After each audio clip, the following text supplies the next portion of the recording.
সাত দফা দাবিকে সামনে রেখে আজ মঙ্গলবার সকালে আসাম আগরতলা জাতীয় সড়ক অবরোধের প্রস্তুতি নেন রাজ্যের আত্মসমর্পণকারী প্রাক্তন বৈরী সংগঠনের এনএলএফটি ও এটিটিএফ এর সদস্যরা। পূর্ব ঘোষণা অনুযায়ী সকাল 6টায় থেকেই অবরোধ শুরু হওয়ার কথা থাকলেও এর আগেই ঘটনাস্থলে পৌঁছে যান রাজ্যের জনজাতি কল্যাণ দপ্তরের মন্ত্রী বিকাশ দেববর্মা। অবরোধকারীদের দাবির মধ্যে রয়েছে যোগ্য ও বিচারাধীন ফৌজদারি মামলাগুলির পর্যালোচনা করে প্রত্যাহার, পরিচয়পত্র ও সরকারি নথিপত্র প্রদান, পুনর্বাসন সংক্রান্ত তহবিল ও সরকারি প্রকল্পে স্বচ্ছতা নিশ্চিত করা, সরকারের নীতিমালা অনুযায়ী পুনর্বাসন সুবিধা সম্প্রসারণ, গুরুত্বপূর্ণ নথিপত্র সংগ্রহে সহায়তা, যোগ্য আত্মসমর্পণকারী সদস্যদের আর্থিক সহায়তা ও পুনর্বাসনের সুবিধা প্রদান এবং মৃত এনএলএফটি সদস্যদের পরিবারের জন্য পরিচয়পত্র, সরকারি সুযোগ সুবিধা নিশ্চিত করা। ঘটনাস্থলে পৌঁছে মন্ত্রী বিকাশ দেববর্মা অবরোধের নেতৃত্বে থাকা কাউলা জয় ত্রিপুরার সঙ্গে দফায় দফায় আলোচনা করেন। দীর্ঘক্ষণ আলোচনার পর আগামী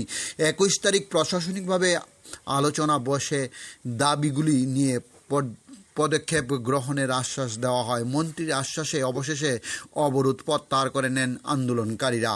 তবে প্রশ্ন উঠছে, এটাই কি প্রথমবার?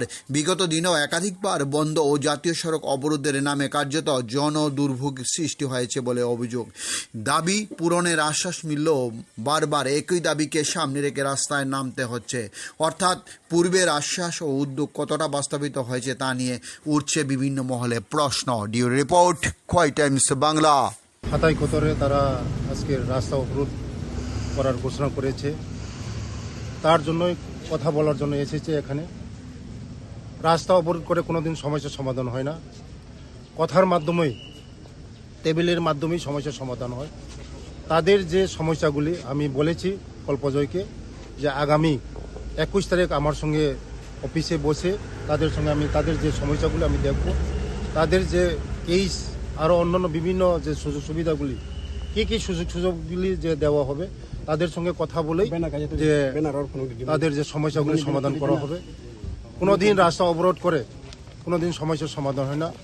আমরা চাই এই ত্রিপুরা রাজ্যকে এগিয়ে নেওয়ার জন্য একসাথে কাঁধে কাঁধ মিলে, হাতে হাত মিলে এক ত্রিপুরা, শ্রেষ্ঠ ত্রিপুরা, বিকশিত ত্রিপুরা করার লক্ষ্যেই আমাদের রাজ্যের জনপ্রিয় মুখ্যমন্ত্রী প্রফেসর মানিক স্যারের নেতৃত্বে আমাদের সরকার যেভাবে ডেভেলপমেন্ট হচ্ছে, আমাদের কোনোদিন 35 বছরে জনজাতিদের কোনো ডেভেলপমেন্ট হচ্ছে না।